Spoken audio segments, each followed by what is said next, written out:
Hello. मैं professor Shamim Ahmad अपने YouTube channel पर आप लोगों से मुखातिब हूँ। आज की बात में मैं बात करूँगा जो 26 तारीख को इज़राइल ने ईरान पर अटैक किया है in response of Israel missile attack of around 200 missiles attack on Israel. जाहिर है इस अटैक से एक पूरा इज़राइल के अंदर पब्लिक बहुत परेशान थी, बहुत दबाव था और इन्हें ये उस वक्त भी कहा था इज़राइल ने कि हम तैयारी कर रहे हैं और अपने चुने हुए टाइम पर बहुत ज़बरदस्त अटैक करेंगे, जिसके जवाब में ईरान ने कहा था कि अगर आपने रेस्पॉन्ड किया, आपने अटैक किया तो उसके बाद ये तो 200 मिसाइल का था, उसके बाद आप देखिए आपका असर क्या होता है। बहरहाल शुरू में ये बात आई कि वो इनके ईरान के न्यूक्लियर इंस्टॉलेशंस पर अटैक करेगा, उनके ऑयल फील्ड के ऊपर करेगा और मिलिट्री ठिकानों पर करेगा। बाइडन साहब इन्हें राय देते रहे कि आप आर्मी वाले आप न्यूक्लियर उस पर ना करिएगा और न ही ऑयल इंस्टॉलेशन पर, चूँकि बाइडन को जहाँ इजराइल की या अमेरिका को जहाँ इजराइल की से हमदर्दी है वहाँ उसके अपने हित का मामला भी है। वो जानते हैं और जानते थे जो उन्होंने कहा कि अगर इस पे इंस्टॉलेशन पर ऑयल पर किया तो ऑयल की सप्लाई कम हो जाएगी और प्राइसेस वर्ल्ड में बढ़ जाएंगी। नॉट ओनली दिस, ईरान ने भी ये कहा कि अगर ऐसा हुआ तो फिर आसपास जितने भी तेल के कुएं हैं उन्हें बम्बार्डमेंट हम कर देंगे, जिससे कि पूरी दुनिया उससे सफ़र करेगी। बहरहाल 26 दिन लिए इजराइल ने अटैक करने में, और वो अटैक जिसे वो कहता था कि वो बहुत भयानक होगा, लेकिन जैसा कि पूरा मीडिया में आ रहा है, फोटोग्राफ्स भी आ रहे हैं, ये एक बहुत माइल्ड अटैक था जिसकी ईरान को भी पहले से इत्तला दे दी गई थी, डायरेक्टली और इनडायरेक्टली। और जो अटैक हुआ ज़्यादातर जो उनके मिसाइल्स वगैरह थे उन्हें इन्होंने डिस्ट्रॉय कर दिया। 2-4 पड़े हैं, उनसे कोई ख़ास बड़ा नुकसान नहीं हुआ। और जाहिर है वो इजराइल टीवी के ऊपर तो दिखा रहे होंगे कि हमने बहुत बड़ा बदला ले लिया, जो मीडिया का काम है, पूरी दुनिया में यही चल रहा है। अब बड़े भारी डिस्कशंस आ रहे हैं सैकड़ों टीवी चैनल्स और वीडियो चैनल्स उसके ऊपर कि अब क्या होगा। देखिए, जो मैं समझता हूँ तो एक तो ये इसके ऊपर बात आ रही है कि शायद ईरान भी उसी तरह की बात कर रहा है, अमेरिका और अरब कंट्रीज़ भी साथ साथ यही बात कह रहे हैं। और एक ये हो भी सकता है, अगर हो तो बेहतर है, कि ठीक है उसने रेस्पॉन्ड कर लिया, अब दोनों बराबर हो गए और अब इसमें सीज फायर हो, जो परमानेंट एक सोल्यूशन है उसकी तरफ बढ़ा जाए। वो जो परमानेंट सोल्यूशन है वही 2 स्टेट सोल्यूशन, कि फ़लस्तीन को आज़ाद किया जाए, एक इंडिपेंडेंट कंट्री माना जाए और इजराइल बराबर पीसफुली रहें, इस तरह का समझौता हो और अरब्स भी और ईरान भी आपस में मोहब्बत प्यार से रहें। अमेरिका ने भी इस तरफ इशारा किया है और इजराइल का जो ये रेस्पॉन्स इतना हल्का फुल्का रहा है, उसने भी ये कि खाना पूरी की, लेकिन शायद इंडिकेशन लोग यही समझ रहे हैं कि वो भी यही चाहता है कि अब मामला सुलझाया जाए। लेकिन लोग बार बार कहते हैं कि 7 अक्टूबर 2023 को जो हुआ बहुत बुरा हुआ, बिल्कुल बुरा हुआ, लेकिन आप इसकी बात नहीं कर रहे हैं कि 2006 में हमास की मेजॉरिटी आई इलेक्शन में, हमास को पावर नहीं दी गई और उन्होंने अब्बास को एक वेस्टर्न बैंक का प्रेसिडेंट बना करके बैठा दिया। और 2006 से ही गाज़ा के ऊपर ब्लॉकेड लगा हुआ था। अगर उन्हें 1 लाख लीटर पानी चाहिए तो आप 20,000 लीटर भेज रहे थे। अगर उन्हें 100 टन मेडिसिन चाहिए तो आप 2 टन भेज रहे थे। बिजली लिमिटेड टाइम के लिए दे रहे थे, उन्हें क्रिपल कर दिया था, बूढ़े मर रहे थे, बच्चे मर रहे थे, खाने को नहीं था, नथिंग वाज देयर। हर चीज़ through the permission of Israel और उनके थ्रू जाती थी। तो जो उन्होंने 17 साल तक झेला, अक्टूबर 23 तक, उसकी बात आप नहीं करेंगे। वो एक इंसानियत थी। और वो अटैक मरता क्या नहीं करता, वो घर बैठे रहते, वो पिटते रहते, वो भूखे मरते। उन्होंने तय किया कि अब खड़ा होना, चूँकि दुनिया भी उन्हें भूल गई थी, फ़लस्तीन की कोई बात ही नहीं हो रही थी। देवर सफरिंग लाइक एनीथिंग। इंसानियत की सारी लिमिट्स ख़त्म हो गई थी और लोग एंजॉय कर रहे थे। बहरहाल 2007 को दोनों बातें आ रही। एक तो ये कि शायद उन्हें ट्रैप किया गया, उनसे ये अटैक खुद कराया इजराइल नेतन्याहू ने, एक प्रिटेक्स्ट के लिए कि कैसे अटैक किया जाए, उन्हें कैसे ख़त्म किया जाए। एनी हाउ ये हुआ, और जो किलिंग हुई इनोसेंट लोगों की, उसे तो जाहिर सभी कंडम करते हैं, करना चाहिए। That can not be justified. उसके रिएक्शन में नेतन्याहू ने सोचा था कि ये तो निहत्ते, जाहिर है ये दो मुल्कों की लड़ाई नहीं है, ये एक जेनोसाइड है। गाजा के ऊपर, गाजा के पास ना तो मिलिट्री है, ना उनके पास टैंक्स है, ना उनके पास हवाई जहाज़ है, ना उनके पास ड्रोन्स हैं, ना वो कोई इंडिपेंडेंट स्टेट है। और एक तरफ एक माइटी इजराइल, जिसके पीछे पूरा यूरोप खड़ा है, पूरा अमेरिका खड़ा है, not only this, even Arabs की सपोर्ट है, उसका अटैक है। लेकिन तकरीबन 13 महीने होने को आए, आप ना तो सब बंधक को छुड़ा पाए, आपने 1 लाख आदमी मार दिया, 2 लाख इंजर्ड हैं, और 23 लाख टोटल पॉपुलेशन में से कम 20 लाख लोग घर से बेघर हैं, जिनका कुछ है ही नहीं। और पूरी दुनिया देख रही है, मैसेकर हो रहा है, जेनोसाइड हो रहा है। यूएन में रेजोल्यूशन होता है तो अमेरिका अपोज कर देता है। कुछ लोग बाइकाट कर जाते हैं कि हम we are not part. No, आपको जस्टिस के साथ खड़ा होना होगा, विक्टिम के साथ खड़ा होना होगा। लेकिन देखने में यह आया कि और तो क्यों खड़े हो, 57 मुस्लिम कंट्रीज हैं, except Iran, nobody came to their rescue. और जाहिर है ईरान सपोर्टेड हिजबुल्ला है, हुतीज हैं, और हमास को भी ईरान सपोर्ट करता है। लिहाजा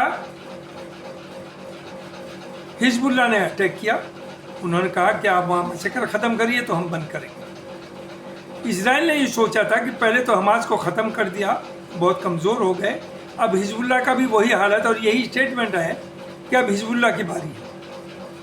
ईरान न्यू वेरी वेल, जो सच्चाई है, कि चूँकि इन सब के पीछे तो ईरान है, तो इनका मकसद था कि पहले इन दो को ख़त्म करके उसके बाद ईरान से निपटेंगे। और उसमें अमेरिका भी इन्वॉल्व है, उसमें कुछ अरब कंट्रीज़ भी इन्वॉल्व है। चूँकि के अरब कंट्रीज़ में वही हो रहा है जो दुनिया भर में, कि 15% की दहशत 85% को दिखा करके आप एक जगह ले आते हैं और 85% को टेरराइज कर देते हैं कि 15% खा जाएंगे आप। वही अरब कंट्रीज, अरब्स, उनके पास वेल्थ की लिमिट नहीं, उन पर क्या नहीं अल्लाह ने दिया, लेकिन अमेरिका ने उन्हें समझा दिया और इजराइल ने कि आपका सबसे बड़ा दुश्मन जो है वो ईरान है, लिहाजा इससे बचिए और अपने साथ लें। जबकि ईरान की ये नीयत ना कभी थी और ना है। दूसरी चीज़, ये जो फोर्सेज हैं they are enemies of Islam. थोड़ी ईरान, सभी को मालूम है कि इजराइल का जो मकसद है ग्रेटर इजराइल का है, वो उसे अचीव करना चाहते हैं। एनी हो, तो एक तो ये इस वक्त चल रहा है कि शायद इसके बाद कुछ बात बढ़े और सीज फायर हो जाए और बंधक छोड़ दिए जाएं।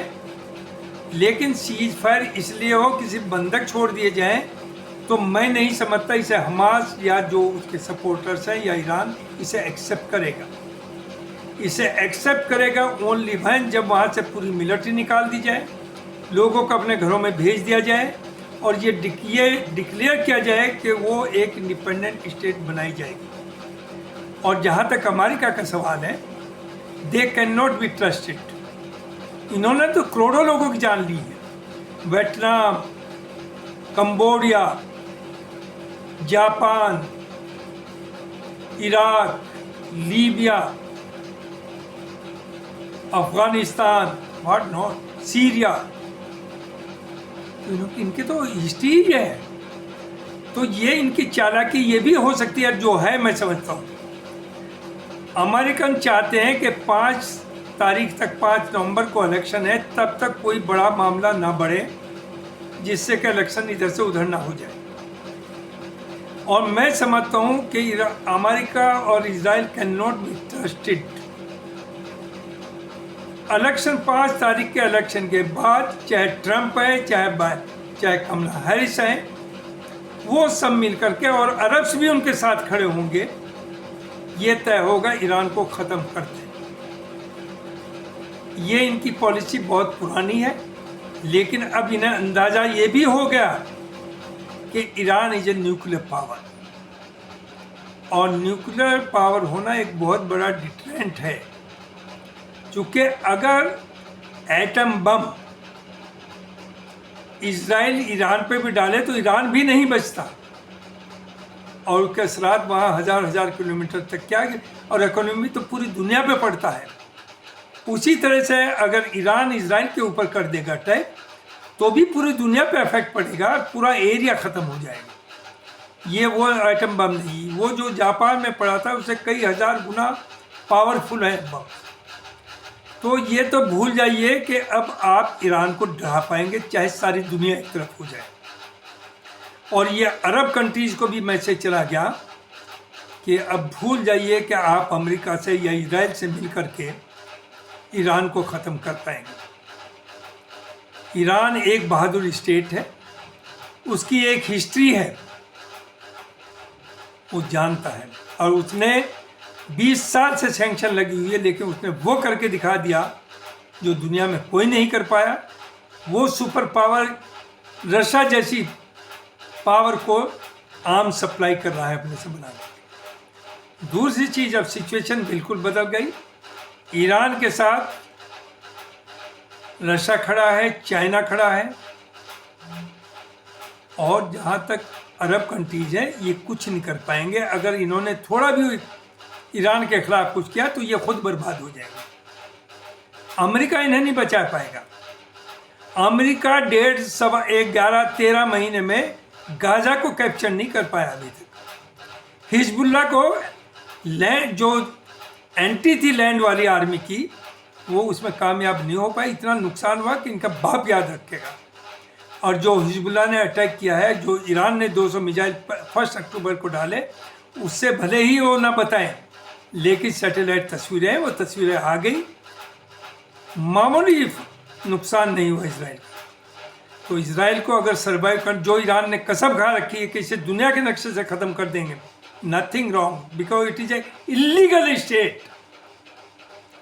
तो इसराइल को अगर सर्वाइव करना है तो अपने सब पड़ोसियों से मोहब्बत प्यार के साथ रहे। वो ऐसे नहीं चलेगा कि इसराइल और अरब्स के बीच में, ईरान और अरब्स के बीच में आप जंग कराते रहें, उन्हें लड़ाते रहें, और उन्हें अपने वो अमेरिका की डिफरेंट कंट्रीज़ में बेसिस रहें। वो बेस भी नहीं रहेंगे। सबसे पहला अटैक तो इन बेसिस पे होगा। तो अमेरिका या इसराइल अब भूल जाए, बल्कि भूल चुका है कि आसानी नहीं है, आसानी से आप ईरान को दबा नहीं सकते। और ईरान ये जानता है कि 5 नवंबर के इलेक्शन के बाद ये अपनी हरकतें शुरू करेंगे। लेकिन अगर इन्होंने वाकई करी तो ये 3rd वर्ल्ड वार होगी, पूरी दुनिया तबाह होगी। अरब कंट्रीज सब तबाह होंगे, इसराइल का नामो निशान ख़त्म हो जाएगा, और इकोनॉमी जहाँ तक है, चाहे हिंदुस्तान हो, पाकिस्तान हो, अमेरिका हो, यूरोप है, सबकी बैठ जाएगी। और दूसरी, अमेरिका को तो अभी वही झेलना पड़ा है जो यूक्रेन के प्रेसिडेंट को चढ़ा करके, आर्म्स दे करके वहाँ के लाखों आदमी मरवा दिए, दुनिया भर का एरिया कैप्चर करा दिया रशिया का, और आप कामयाब तो नहीं हुए। वहाँ तो 2 साल से ज़्यादा हो गया है। तो इसराइल ने तो ये सोच के एंटर की थी गाजा में कि हम 15-20 दिन में पूरा टेक ओवर कर लेंगे, और साथ साथ इसलिए वेस्ट बैंक में भी उन्होंने अटैक शुरू किए, वहाँ भी कत्लेआम शुरू किया। कि वो भी भागे। और कुछ लोगों का कहना अजीब और गरीब, ख़ास तौर से हम जो यहाँ बैठे हैं। बाहर लोग लिखते हैं कि देखिए यूक्रेन से लोग निकले, भागे, पूरे यूरोप ने हाथ चौड़े करके उन्हें अपने कंट्रीज में लिया। हुजूर आला, आपको ये पता होना चाहिए कि किसी भी दुनिया के अगर कंट्री से कोई लोग बाहर जाते हैं और रिफ्यूज लेते हैं और रिफ्यूजी कहलाते हैं, जब वहाँ शांति होती है तो वो वापस आ जाते हैं।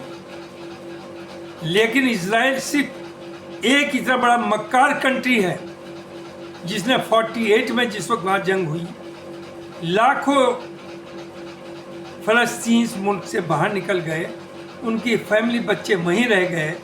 वहाँ जो कानून है कि जो निकल गया वो वापस नहीं आ सकता, वो दुनिया में दूसरी जगह रिफ्यूजी के स्टेटस में रहेगा, लेकिन शांति हो या लड़ाई हो वो कभी भी फ़लस्तीन में वापस नहीं आ सकता। That is the reason. वो जो कहते हैं कि अरब यूक्रेन वालों को तो पूरे यूरोप ने लिया और साफ फ़लस्तीन के लोगों को अरब से लेने को तैयार नहीं। एक तो फ़लस्तीन वाले जाने को तैयार नहीं, दूसरी अगर ये ले भी लें, ये अरब जानते हैं कि एक हमारे सर पर हैडक होगा, चूँकि ये वापस नहीं जा पाएंगे। उनका कानून इजराइल ने ये बना रखा और इस पर पूरी दुनिया चुप है। तो जो जुल्म जिस तरह की दुनिया चल रही है इस वक्त, जो हालात हैं वो बहुत भयानक हो सकते हैं। तो दुआ करिए, बेहतर ये है इजराइल के लिए भी, अमेरिका के लिए भी। लेकिन अमेरिका की पॉलिसी कहीं ये नहीं रही कि शांति रहे, उसकी हर जगह ये है कि लड़ाई जंग रहे, उसके आर्म्स बिकें, वो उनका एडवाइज़र बन कर के रहे और उस मुल्क की इकोनॉमी को तबाह करे और फिर वहाँ अपनी पपेट गवर्नमेंट बैठा दे, जो जापान में किया। जापान में एटम बम का इस्तेमाल हुआ और उसके बाद उसे डिस्ट्रॉय बर्बाद करके वहाँ अपना ही पपेट बैठा दिया और आज तक इन्हीं की सपोर्ट वाला लीडर वहाँ रहता है। यही इन्होंने साउथ कोरिया में किया, यही इन्होंने कंबोडिया में किया, सब जगह किया। तो ये चीज़ें जो होनी थी हो चुकी। आपको मालूम है कि अफ़गानिस्तान में 20 साल रहने के लिए किस बेइज्जती के साथ उसी इमरान खान को कतर में बुला करके समझौते किए, खुशामद की कि हमें सेफ निकलवा दीजिए, और उसने निकलवाया। यही वियतनाम में 20 साल आपने कत्लेआम किया, बाद में निकलना भारी हुआ और कैसे वहाँ से आप निकले। इराक से भी आप ऐसे निकले। इराक में आप डेमोक्रेसी लाना चाहते थे, इराक में आप कहते थे ये तो वेपन्स ऑफ मास डिस्ट्रक्शन रखे हुए, इतना बड़ा आपने झूठ बोला। तो जो उस वक्त प्रेसिडेंट था, he should be hanged by the court of international court of justice.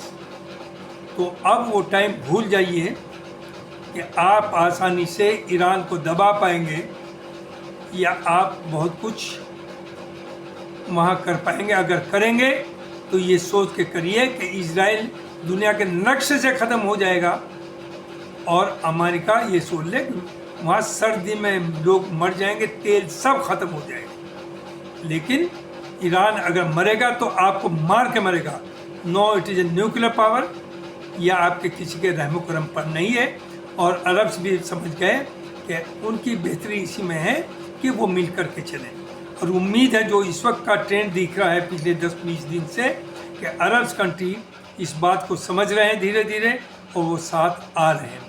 और जो अभी मीटिंग जो भी हुई थी ब्रिक्स की, वहाँ भी जो जिस तरह के डेवलपमेंट हो रहे हैं वो अमेरिका की मुसीबतें बढ़ाएगा।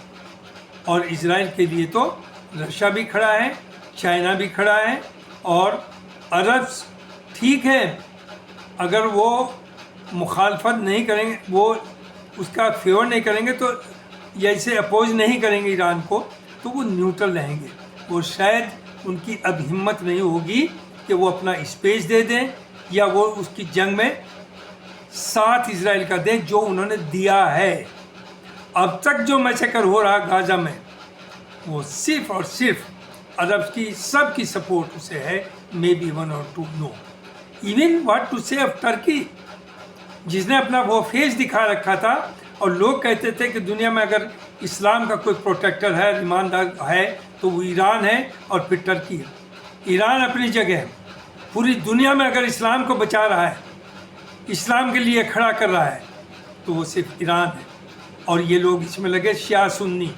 देन याद करिए मुसलमान भाइयों, ना कोई शिया है ना सुन्नी है। हुजूर के इंतकाल के बाद ये सब बना है और इस्लाम कंप्लीट हो गया हुजूर के इंतकाल पर। तो वी आर ऑल ब्रदर्स। शिया मैं सुन्नी हूँ, लेकिन मैं ये समझता हूँ शिया आर बेटर देन मी, चूँकि जो हमारा करैक्टर है, जो हमारे जिनके पीछे हम खड़े हैं अरब्स के, उनको उनका जो किरदार नज़र आ रहा है कि बच्चे मर रहे हैं, बूढ़े मर रहे हैं। 15 आपका 17 साल से ब्लॉकेड था गाजा के ऊपर और वहाँ सब तबाही हो गई, आप चुप बैठे हुए। लानत है ऐसे मुसलमान के ऊपर या ऐसे इंसान के बाद।